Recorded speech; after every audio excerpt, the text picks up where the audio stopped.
Today I'm working legs, and for me to warm up for legs, I start on a stationary bike by riding 3 minutes, and what I find is it gets your legs really pumped up. Now I'm going to come in here and I'm going to show you a basic exercise for every bodybuilder, and that's squats. Squatting is essential because it stimulates the entire body, and I've heard it said that if you work your weak body part after training squats and doing legs, that you get more of a benefit, more of a growth benefit than probably doing any other exercise prior to working your weak body part. Now, the squat is an exercise that emphasizes the quads. It also calls in the glutes, the lower back, and very many other smaller muscle groups in the upper torso, because you are balancing the bar across the traps and shoulders, and then you are taking a deep position with the thighs parallel or lower to the floor, with the chest and shoulders upright, the head level and in line. A lot of people tend to throw it back, but keep it level and in line. And you push back up. And what this does, again, as I said, is it stimulates the entire body. Your breathing is affected, your legs, every part of the body is affected. Okay. After squatting, I usually go to either leg extension or leg press. Today I'm doing leg extension next. One of the secrets of leg extension is to flex at the top of the extension, hold the flex, and then lower down and feel the entire movement. So when you're doing your leg extensions, pull to the top and squeeze those muscles for a count of 3 and bring them back down. Also, you can do them with your toes pointed, which tends to stress more of the lower part of the leg, as opposed to where you push up with your feet flexed. It seems to hit higher up on the leg. Now, I'm going to slow down and I'm going to change my weight on this, and I'm going to do a real set. The thing here is to get the intensity. Keep pushing. Keep stretching all the way to the top. If you're training with a training partner, then get them to pull you to that last little bit at the top. And when you've finished, fight it down. Don't just let it come right back down again. Work the entire way through the rep.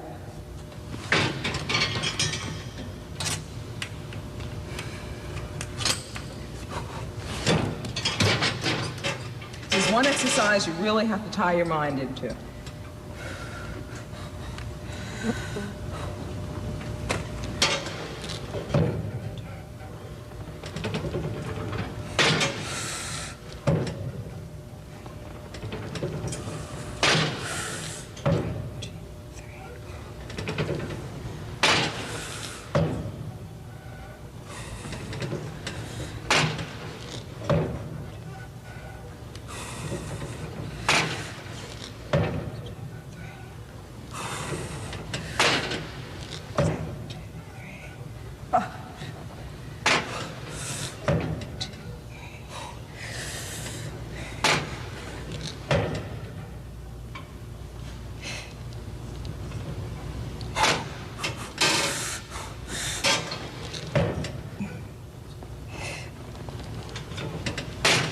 Man, I tell you, that burn that you get in leg extension is like nothing else, and that's what you should be getting. Feel that you really went through the muscle and worked it. And now we're going to take these legs onto leg press. The third movement I do for legs is the 45-degree angle leg press, and I find this really isolates the quads, whereas the squats that I did in my first exercise emphasize the entire body with the quads. This one really isolates the quads.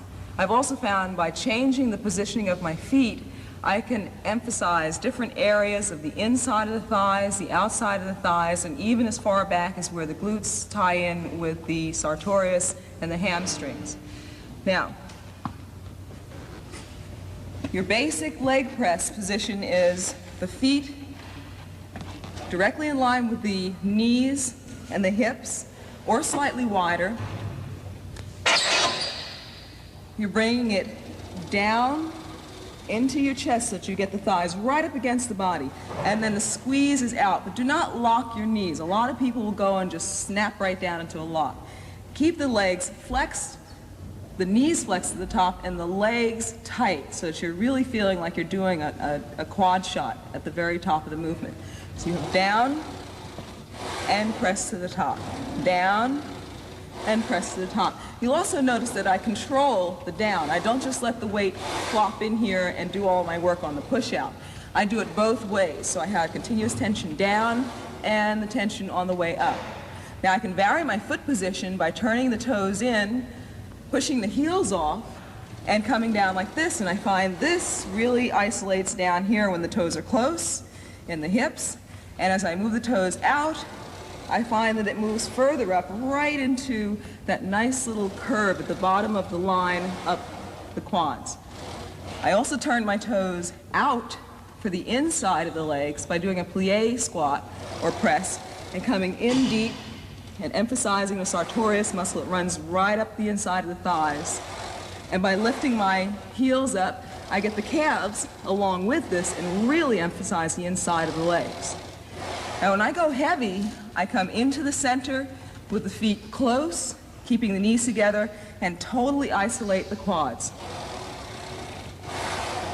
in the center. As with my other body parts, I do 4 sets of 10 to 15 reps. Sometimes in legs, I tend to go a little higher in my reps, and I keep it high intensity. The stiff leg deadlift is excellent for the back of the thighs because it stretches a hamstring out, but it also strengthens the glutes and hamstring. Now, one thing I caution beginners is don't start with too much weight. Get the feel of the motion first, and then gradually add your weight on. The whole thing here is that a flat back is supported. A rounded back is not, so keep your back flat. Slightly flex the knees in the beginning so you don't get an overstress on the back of the knees during the pull. And when you pull up in your position, you're coming to the top and standing. Now, a lot of advanced people, I know you've seen it, where they do 3/4 pulls. That's one thing, but we're talking right now about the safest way to do it. Now I usually use straps, but the weight's light enough that I can use a regular grip, a grass pole. And you'll also notice I'm not starting my lift from here. I'm starting with my knees bent, getting a hold of the weight, and pulling it. Stand up first, and then here's the set. To the top of the toes and up.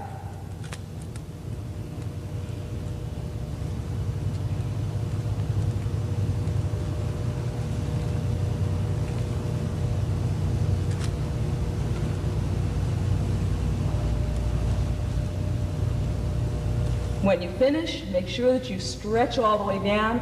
If you can, slightly flex the knees, put the weight down, come up and relax. That's the end of my leg workout. Now, what I would do now is, since I'm so warmed up, I'm going to go on to calf work. But leg workout is very important to give you a good foundation to your entire physique and to fill in the bottom half.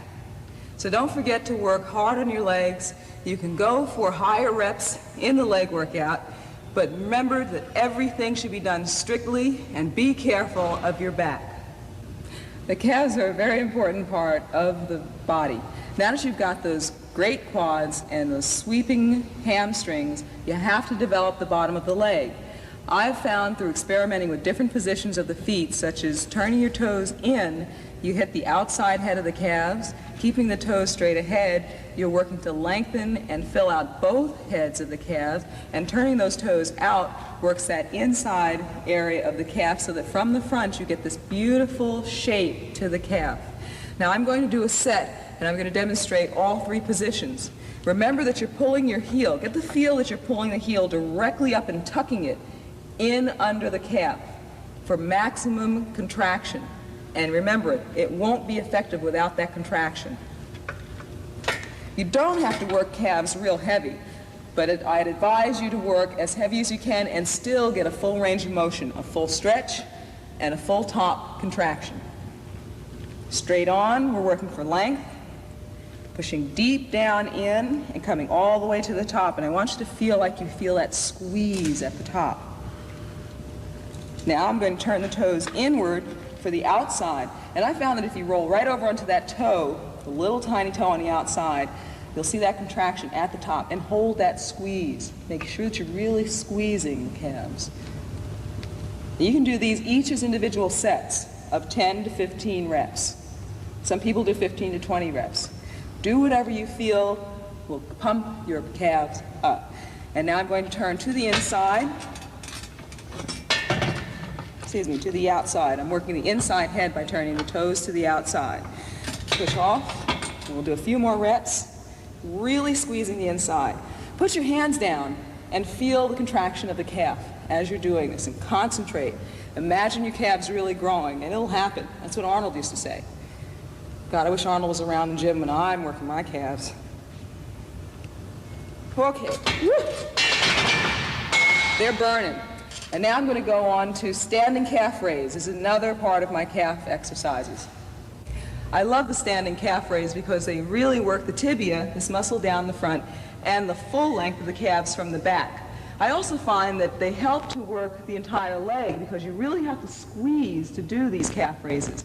Now I'm going to get on here and I'm going to do the same foot positioning as I did with the seated calf raise. And then when I get off, I'm really going to just stand and flex the calves without any weight at all and get the feel of the contraction.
Ooh.